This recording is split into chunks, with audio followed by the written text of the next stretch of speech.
Assalamualaikum warahmatullahi wabarakatuh. We are from Group 2. In this video, we're going to explain about approaches to curriculum development. So, in the second slide, I want to explain about what is definition of curriculum development. Curriculum development is a process of improving the curriculum. Various approaches have been used in developing curriculum. Approaches curriculum are the way of works by applying the right strategies and methods by following systematic development steps in order to obtain a better curriculum. So, jika kita menginginkan perkembangan kurikulum agar kurikulum tersebut menjadi lebih baik, kita harus menggunakan pendekatan kurikulum. Why? Karena pendekatan kurikulum adalah cara kerja dengan menerapkan strategi dan metode yang tepat dengan mengikuti langkah-langkah pembangunan yang sistematis. Okay, now aim of approaches to curriculum design. Teachers design each curriculum with specific educational goals. The main objective in this design curriculum approach is to improve student learning and adapt learning. Well, untuk tujuan kurikulum desain ini sebenarnya tidak hanya untuk meningkatkan pembelajaran siswa, akan tetapi juga digunakan untuk membantu memastikan tujuan pembelajaran ini sudah sesuai dan saling melengkapi dari step by step. In developing curriculum, approaches are needed so that the curriculum is accordance with the expected educational goals. If the secondary school curriculum is not designed according to primary school, there will be a mismatch in terms of student learning. For example, ketika kita sekolah dasar, pembelajaran yang kita dapat, contohnya tentang perangkat keras komputer. So the curriculum must be adjusted with the next material in junior high school.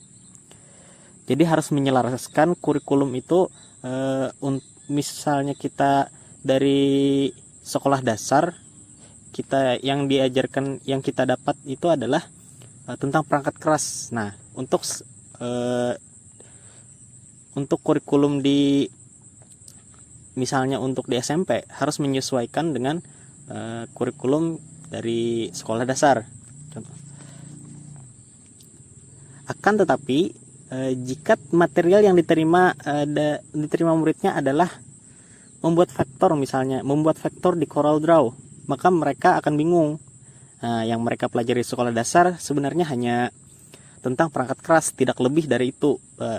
Lalu bagaimana cara menjalankan komputernya, cara untuk menjalankan aplikasinya, mereka tidak tahu. Yang mereka tahu hanya dasar dari dasar dari perangkat keras.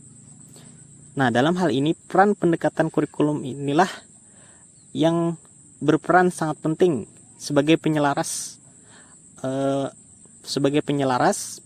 menyesuaikan serta meningkatkan kurikulum yang akan diimprove lagi untuk kurikulum selanjutnya.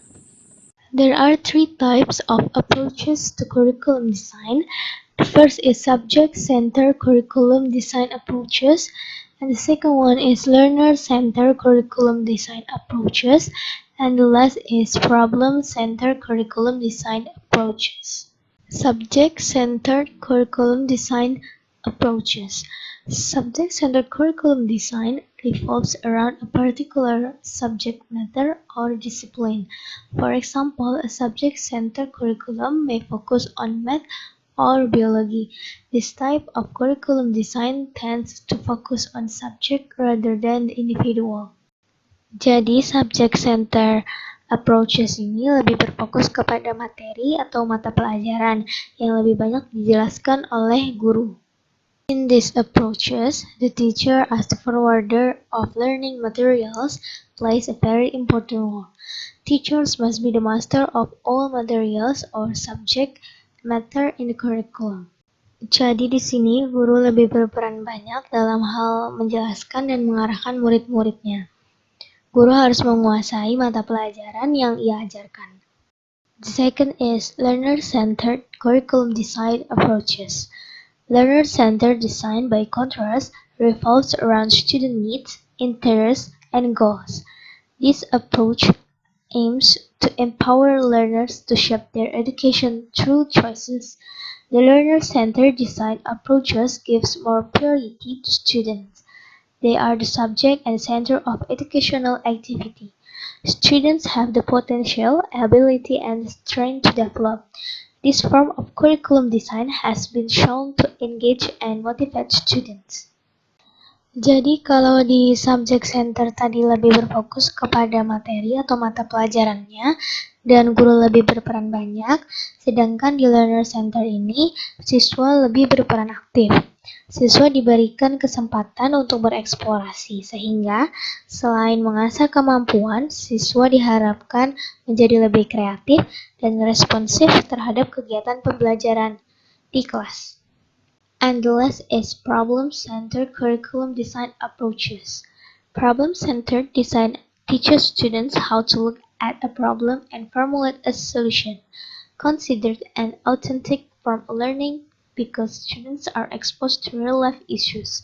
This model helps students develop skills that are transferable to the real world. Problem-centered curriculum design has been shown to increase the relevance of the curriculum and encourage creativity, innovation, and collaboration in the classroom. This approach can also called the social reconstruction approach. The view is that education is not a solo effort, but is a collective effort, cooperation, and interaction. This interaction is not only between teachers and students, but also between students and students, between students and the people around them, and with various learning research. Through this interaction and cooperation, students try to solve problems in society towards a better social order.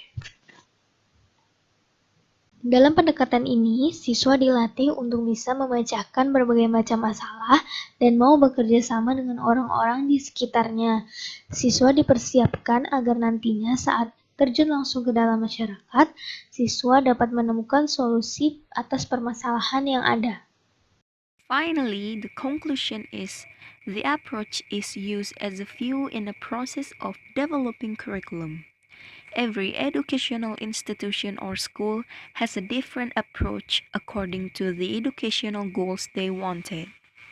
Although the approach taken from one government to another is different, it means when the position change and the approach used is different, but basically the aim of Indonesian education remains the same. That is to educate the nation children. And the last, thank you so much for watching this video. If you have any question, don't hesitate to ask. Wassalamualaikum warahmatullahi wabarakatuh.